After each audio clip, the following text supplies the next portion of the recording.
We've decided to restructure the client relations department, Ruth. Today will be your last day. The words hung in the air of the sleek conference room like an unwelcome odor. I stared at Dominic Hayes, the new managing partner who had joined Franklin and Associates just 8 months ago. His expression was practiced, a careful blend of corporate regret and detached professionalism. After 25 years? My voice remained steady despite the earthquake happening inside me. Business decisions aren't personal, he replied, sliding a manila folder across the polished table. HR has prepared a severance package, 2 months' salary and continuation of benefits through the end of the quarter. Janice from HR sat beside him, nodding sympathetically while avoiding eye contact. The necessary downsizing affects several departments, she added. This isn't a reflection on your performance. Wasn't it, though? At 58, I was the oldest employee in client relations. My salary was commensurate with my experience that had helped build Franklin and Associates from a scrappy legal consulting firm into an industry leader. Does Arthur know about this? I asked, referring to Arthur Franklin, the founding partner who had personally hired me 25 years ago. Dominic's jaw tightened. All partners were consulted on restructuring decisions. An obvious non-answer. Arthur had been in London for the past 3 weeks, negotiating our expansion into the European market. Best of luck in your future endeavors, Dominic concluded with a smile that never reached his eyes. Security will escort you to clear out your desk. Standard protocol. I'd helped write that protocol 12 years ago. My name is Ruth Pearson, and until 10 minutes ago, I was the Senior Director of Client Relations at Franklin and Associates, one of Boston's premier legal consulting firms. I'd devoted my career to building relationships with our clients, understanding their needs, anticipating their concerns, and ensuring they felt valued beyond the billable hours. In an industry where firms were often seen as interchangeable, I'd made sure our clients saw us as irreplaceable. Now I was being discarded like an outdated policy manual, with nothing but a manila folder and platitudes to show for a quarter-century of dedication. As the security guard hovered awkwardly by my desk, I methodically packed my personal items. Photos with clients at charity galas. Thank you notes from the Chambers family after we helped them navigate a complex corporate restructuring. The crystal paperweight Arthur had given me on my 20th work anniversary. My phone buzzed, a text from Catherine Winters, CEO of Winters Healthcare, our largest client. Ruth, heard troubling rumors about changes at F&A. Our quarterly review is next week. Call me ASAP. I looked up to see Dominic watching from his office, already on the phone, no doubt spinning damage control. What he didn't know, what none of them seemed to understand, was that client relationships couldn't be transferred in a memo or reassigned in a database. They were built on trust, consistency, and personal connection, and I had just been severed from 25 years' worth of those connections. I joined Franklin and Associates in 1998, when we occupied half a floor in a modest office building and had exactly 17 clients. Arthur Franklin was 42 then, bursting with ambition and determined to create a different kind of consulting firm, one where client satisfaction genuinely mattered more than billable hours. Numbers are the language of business, Ruth, he'd told me during my interview, but relationships are its heart. Anyone can crunch numbers. Not everyone can build trust. Over the years, I'd embodied that philosophy. While others chased promotions through high-profile projects and office politics, I focused on becoming indispensable to our clients. I remembered their children's names and college choices. I knew which clients wanted detailed technical explanations and which preferred big-picture summaries. I tracked company milestones, leadership changes, and strategic pivots so we could anticipate their needs rather than merely respond to them. You're the relationship architect, Arthur had said at my 20th anniversary celebration. You've built the foundation that supports everything we do. The firm had grown steadily under Arthur's leadership, but things began to change 2 years ago when we took on outside investors to fuel expansion. New partners joined the leadership team, bringing Harvard MBAs and strategic visions that increasingly prioritized efficiency metrics over client experience. Dominic Hayes, with his slick presentations and ruthless focus on the bottom line, had been the most aggressive of these additions. Since his arrival, employee turnover had increased by 40%. The unofficial motto had shifted from Arthur's clients first to Dominic's maximum value extraction. I'd voiced concerns during executive meetings, pointing out that our client retention rates were beginning to slip. We're sacrificing long-term stability for short-term gains, I'd argued. The market is changing, Ruth, Dominic had responded dismissively. We need to adapt or die. Some of our legacy processes are frankly outdated. I'd noticed my gradual exclusion from strategic discussions over the past 6 months. Meeting invitations stopped arriving. Email threads omitted my address. Younger team members were assigned to key client accounts as secondary contacts without my consultation. Still, I'd assumed my institutional knowledge and client relationships would protect me. After all, I managed relationships with clients who represented over 60% of our annual revenue. Catherine Winters alone brought in nearly $4 million yearly and had explicitly stated in her last contract renewal that she wanted me as her primary contact. Recently, though, I'd sensed something more ominous brewing. Last week, I'd overheard Dominic on the phone. The restructuring gives us an opportunity to trim the legacy fat. Their retirement plans would cost us millions in the long run. I should have seen it coming, but after 25 years, I'd made the mistake of thinking loyalty still counted for something. The humiliation of being escorted from the building like a security threat still burned 3 days later. I sat in my apartment surrounded by job search websites and unanswered texts from colleagues. My LinkedIn profile had exploded with views, nothing like a sudden termination to make you temporarily interesting. My landline rang, a rare occurrence these days. I almost let it go to voicemail until I recognized the number. Hello? Ruth, it's Arthur. His familiar British accent was tighter than usual. I just landed from London and heard the news. This wasn't authorized by me. A complicated wave of emotions crashed over me. Relief that Arthur hadn't approved my termination, anger that it had happened anyway, and a lingering sense of betrayal that he hadn't protected me despite our history. Well, it happened regardless, I replied, keeping my voice neutral. Dominic said all partners were consulted. I was deliberately sidelined, Arthur said, his frustration evident. They waited until I was overseas dealing with the EU regulatory issues. The executive committee pushed it through on an emergency approval basis, citing immediate necessity to improve quarterly projections before our investor meeting. 25 years, Arthur. I deserved better than a 10-minute meeting and a security escort. You deserved much better, he agreed. I want to make this right. What if I bring you back? We can call it a misunderstanding, a communication error. It's not that simple, I interrupted. Dominic made it crystal clear that I'm considered dispensable. Legacy fat was the term I heard him use. The silence on the other end told me Arthur understood the significance of what I was saying. In the corporate world, being undermined by leadership was a death sentence to effectiveness. There was no coming back from that, not really. I'm sorry, Ruth, truly. This company was built on the relationships you nurtured. And how are those relationships being maintained now that I'm gone? I asked. Another pause. Dominic assigned your accounts to the junior partners. Melissa Bennett is handling Winters' healthcare.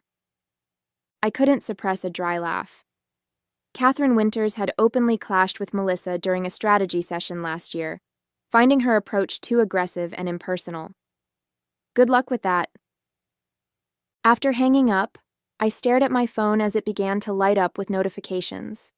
Clients were reaching out, not just Catherine, but Douglas from Archer Pharmaceuticals, Belinda from Summit Financial, the entire executive team at Westridge Manufacturing.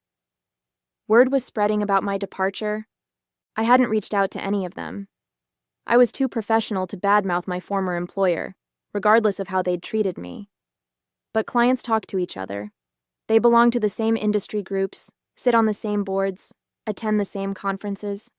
My doorbell rang. A courier handed me a thick envelope. Inside was a formal letter from Catherine Goldstein, the most sought-after headhunter in Boston's consulting world, along with a handwritten note.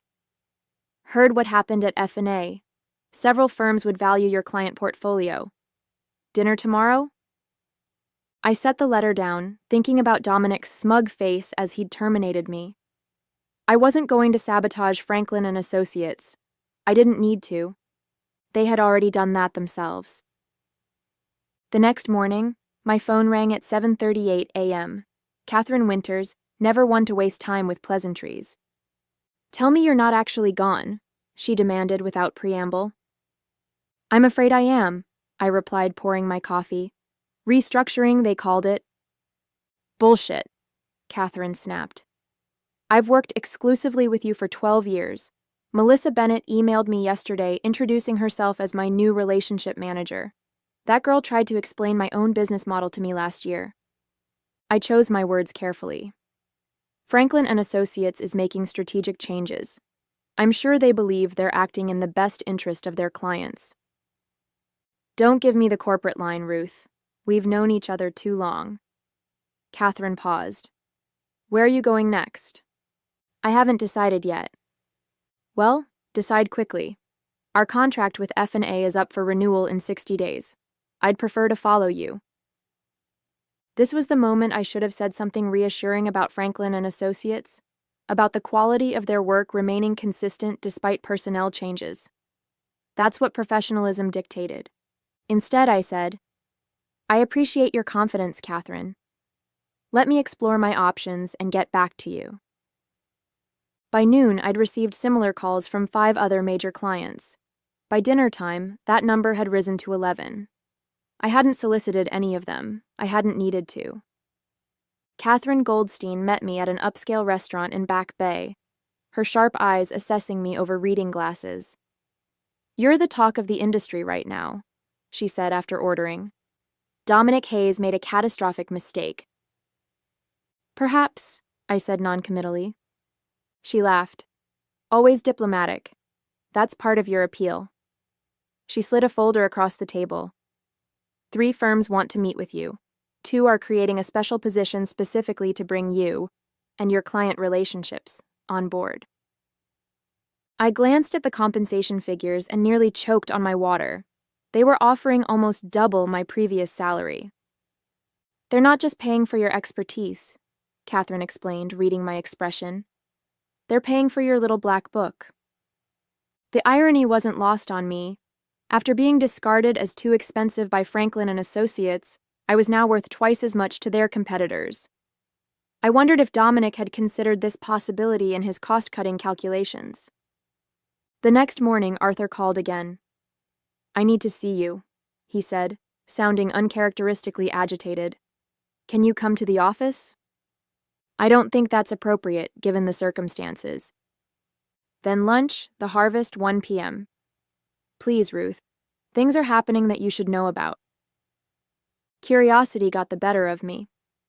At precisely 1 p.m., I walked into the Harvest to find Arthur already seated, looking haggard. "Thank you for coming," he said, relief evident in his voice. "I've been trying to fix this situation, but Dominic is blocking me at every turn. He's convinced the board that your termination was necessary for modernizing our approach." "And the clients?" I asked. "How are they responding to this modernization?" Arthur winced. "Not well. Catherine Winters has demanded a meeting with the entire executive team. Douglas from Archer is reviewing their options. 3 smaller clients have already given notice." I sipped my water, saying nothing. "Here's what I'm proposing," Arthur continued, leaning forward. "I create a new position, Chief Client Officer, reporting directly to me, bypassing Dominic entirely. Better compensation, more autonomy." It sounded perfect, exactly what I would have wanted a week ago. Too perfect. I studied Arthur's expression and saw something beyond concern. Fear.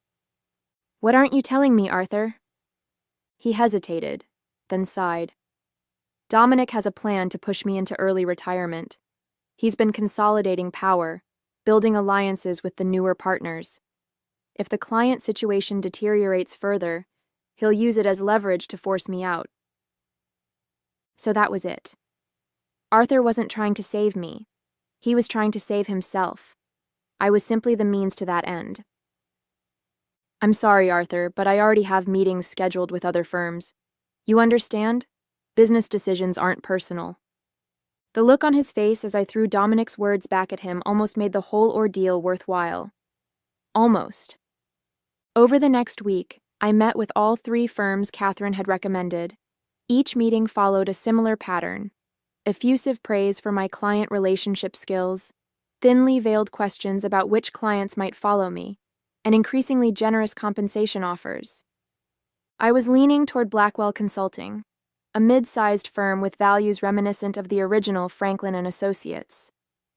Their offer included equity partnership, something I'd never been offered at F&A despite my contributions to the firm's growth. Meanwhile, the situation at Franklin and Associates was deteriorating faster than even I had anticipated. Industry blogs were reporting client unrest and leadership tensions. My former assistant, Thomas, texted me updates. Catherine Winters had indeed met with the executive team and left visibly angry. Douglas from Archer Pharmaceuticals had canceled their quarterly review. Even Westridge Manufacturing, a client known for their institutional loyalty, was rumored to be seeking proposals from competitors. Then came the call that changed everything. Ruth Pearson. I answered while reviewing Blackwell's offer letter. Ms. Pearson, this is Jeffrey Hammond from the Boston Business Journal. I sat up straighter. The BBJ was the Bible of Boston's corporate world. I'm working on a story about the recent leadership changes at Franklin and Associates and their impact on client relationships. Several sources have mentioned your name. Would you be willing to comment? This was dangerous territory. Anything I said could be construed as disparaging my former employer, potentially exposing me to legal action under the non-disparagement clause in my severance agreement. I'm not comfortable commenting on internal matters at Franklin and Associates, I replied carefully. Understandable, Hammond said. What about the fact that 7 major clients have already announced they're terminating their relationships with F&A? Industry insiders are suggesting this exodus is directly related to your departure. 7 clients? I'd only spoken directly with 15, and none had definitively stated they were leaving F&A. I can't speak to clients' business decisions, I said. Many factors go into selecting consulting partners. Of course. I could hear Hammond typing. One more question. Any comment on the letter signed by 26 of F&A's clients demanding Arthur Franklin replace Dominic Hayes as managing partner? I nearly dropped the phone. I have no knowledge of such a letter. After hanging up, I sat in stunned silence. 26 clients? An organized demand to replace Dominic? I hadn't orchestrated any of this. My phone buzzed with a text from Thomas. Emergency all-hands meeting called for tomorrow morning. Partners flying in from everywhere. Dominic looks like he's about to have a stroke. An hour later, Arthur called. Did you organize this client revolt? He demanded without preamble. I've done nothing, Arthur. I haven't solicited a single client.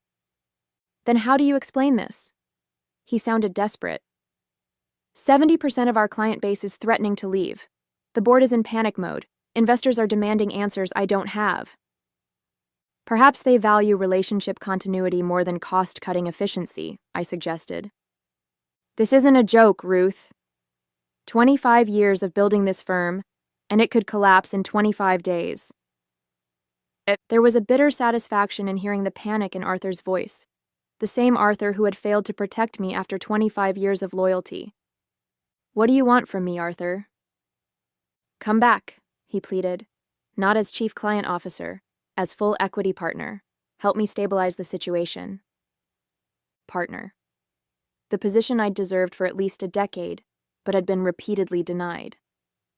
And Dominic? Arthur's voice hardened. The board is meeting tonight. His future will be decided before tomorrow's all-hands meeting. I thought about the Blackwell offer in front of me. Partnership there would be comfortable, lucrative, and far less complicated than returning to F&A. But I'd built those client relationships over 25 years. They were, in many ways, my life's work. I need to think about it, I said finally. I'll give you my answer in the morning. Sleep eluded me that night. I paced my apartment, weighing my options while the digital clock ticked toward morning. Returning to Franklin and Associates would mean facing the colleagues who had watched my humiliating exit in silence.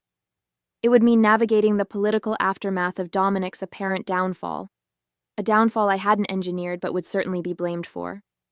The firm's culture had been deteriorating for years. One leadership change wouldn't fix that overnight.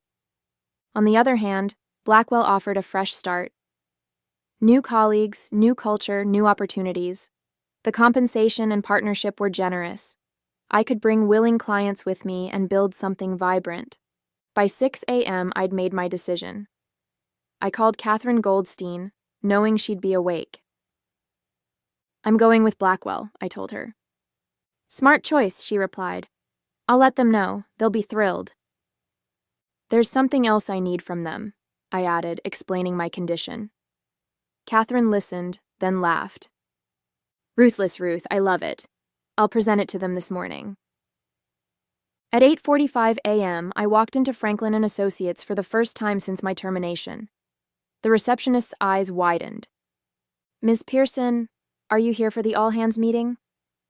I am. Arthur is expecting me. The conference room was packed when I arrived. Partners who normally attended virtually had flown in from across the country. Junior staff crowded along the walls. Arthur stood at the front, flanked by board members. Dominic was conspicuously absent. A hush fell over the room as I entered. Arthur's relief was visible from across the room.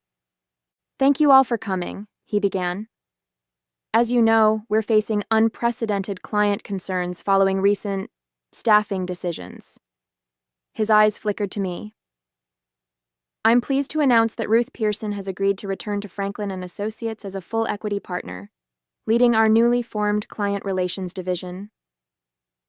Murmurs spread through the crowd. Arthur raised his hand for silence. Additionally, the board has unanimously voted to remove Dominic Hayes as managing partner, effective immediately. His approach was ultimately deemed inconsistent with our firm's values and client commitment. The atmosphere in the room was electric, shock, relief, and uncertainty mingling almost visibly in the air. Ruth, would you like to say a few words? Arthur gestured me forward. As I took my place at the front of the room, I saw Thomas give me a subtle thumbs up from the back wall. I surveyed the faces before me, some hopeful, some wary, all attentive. Thank you, Arthur. I appreciate the offer to return as partner, I began. However, I must clarify something important. I'm not coming back to Franklin and Associates.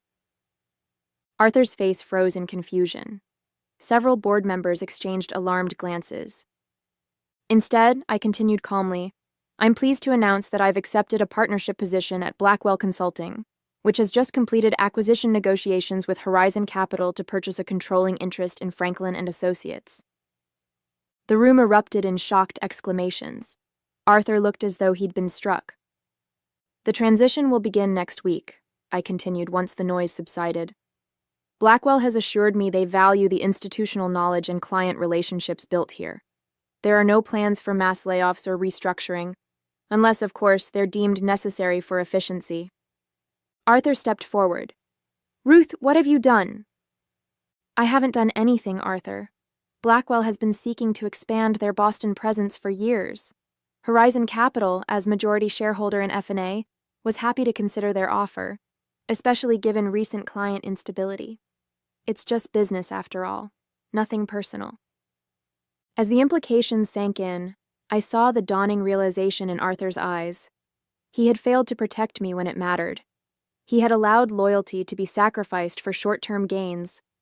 Now, facing his own obsolescence, he understood the true cost of those decisions. The meeting dissolved into chaos as I walked out, head high. My phone buzzed with a text from Catherine Winters. Just heard the news.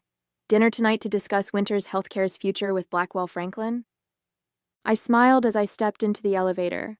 I hadn't sought revenge, but justice had found its way to me nonetheless. The Boston Business Journal broke the story the next morning. Consulting shakeup. Blackwell acquires Franklin and Associates after client exodus. The article detailed how the departure of a key senior executive had triggered an unprecedented client revolt, destabilizing the firm enough to make the acquisition possible. My name appeared only once, buried in the 15th paragraph. Ruth Pearson, former Senior Director of Client Relations, has accepted a partnership at Blackwell and will oversee the integration of Franklin and Associates client portfolios. It was a clinical description of what was, in reality, a seismic power shift. Within 3 weeks, I had gone from terminated employee to the person controlling the fate of the very firm that had discarded me. The integration planning began immediately. I worked from Blackwell's offices, reviewing organizational charts and client portfolios from both firms. Each day brought a parade of former Franklin colleagues to my door, some seeking reassurance about their positions, others suddenly remembering how they'd always respected my work, or disagreed with Dominic's decision. Arthur requested a meeting 1 week after the acquisition announcement. He'd aged a decade in 20 days. "You orchestrated this," he said as he sat across from me. Not a question, but an accusation. "No, Arthur. I simply recognized my own value even when you didn't." "Dominic was a symptom, not the cause," I interrupted. "You allowed the firm's culture to change. You prioritized growth over relationships. You forgot the principles you founded the company on. And now you control it all," he said bitterly. "Not control, Arthur. Influence. There's a difference, one you used to understand." I slid a document across the desk. "Blackwell is offering you a 3-year consulting position. Advisory only, no management responsibilities. It's generous, considering the circumstances." He stared at the paper, then at me. "And if I refuse, then you walk away with nothing but your ownership payout. Your choice." 6 months after the acquisition, Blackwell Franklin Consulting occupied 2 floors of a gleaming downtown tower. The integration had been smoother than anyone anticipated, partly because I'd insisted on retaining most of Franklin's staff, knowing their value even when others hadn't. Dominic had landed at a smaller firm, his reputation tarnished by the spectacular collapse he'd triggered. Arthur had accepted the consulting role, though our interactions remained strictly professional. The wound of betrayal, his failure to protect me after 25 years, would never fully heal. In my corner office, I reviewed the quarterly numbers with a satisfaction I'd never allowed myself to show publicly.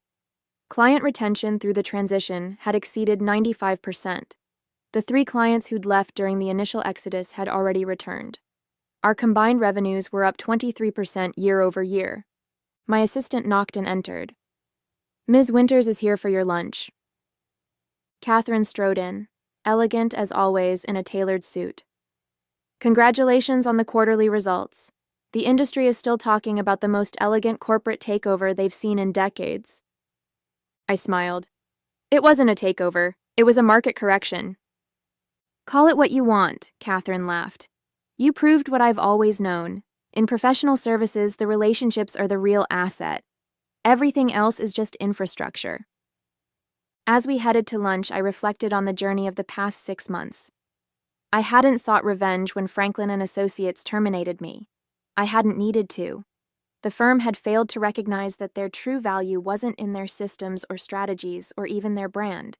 It was in the human connections that made clients feel understood, valued, and prioritized. By severing me without understanding what I represented, they had orchestrated their own downfall. And in doing so, they had inadvertently launched me into a position I'd earned through 25 years of dedication. Sometimes justice doesn't require action. Sometimes it simply requires patience and the quiet confidence of knowing your own worth.